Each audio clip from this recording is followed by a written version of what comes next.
Yes, may nagmamahal sa iyo kapatid, at mahal na mahal ka ng Panginoon. Kung minsan iniisip mo hindi ka mahal ng pamilya mo, hindi ka mahal ng iyong mga kapatid o ng iyong mga relatives o ng kaibigan mo, na minsan nakikita mo na para bang feeling mo ay nag-iisa ka lamang. Kapatid, ipapaalala ko sa iyo, brother and sister, mahal na mahal ka po ng Panginoon.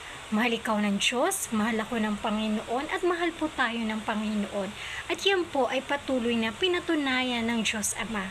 Mula po sa John 3:16, sabi po salita ng Panginoon sa John 3:16, "For God so loved the world, He gave His only begotten Son.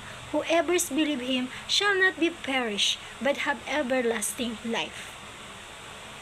Kaya po, hindi po basta-basta ang ginawa ng Panginoong Hesukristo sa krus ng Kalbaryo para lamang tayo ay patuloy na iligtas laban sa ating mga kasalanan at laban sa mga bagay-bagay na hindi makakabuti para sa atin. Tayo ay patuloy at patuloy na nais po na iligtas ng Panginoon, at the same time yung pagmamahal ng Diyos, yung unconditional love ng Lord.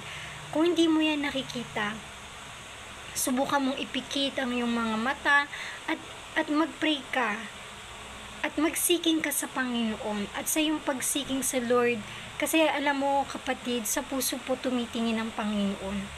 Sa puso, yung totoong nilalaman po ng ating mga puso, pinakikinggan po ng Panginoon yan.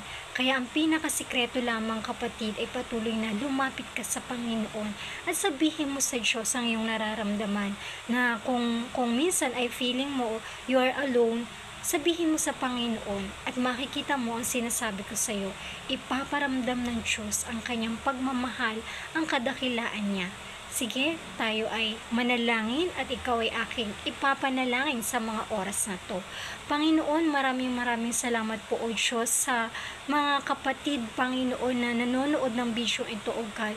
Father God, sa mga pagkakataong ito, kung sila'y nakakaramdam ng loneliness o God, nakakaramdam, Panginoon, na hindi sila mahal ng pamilya, kapatid, hindi sila mahal ng mga kaibigan nila o mga taong nakapaligid sa kanila.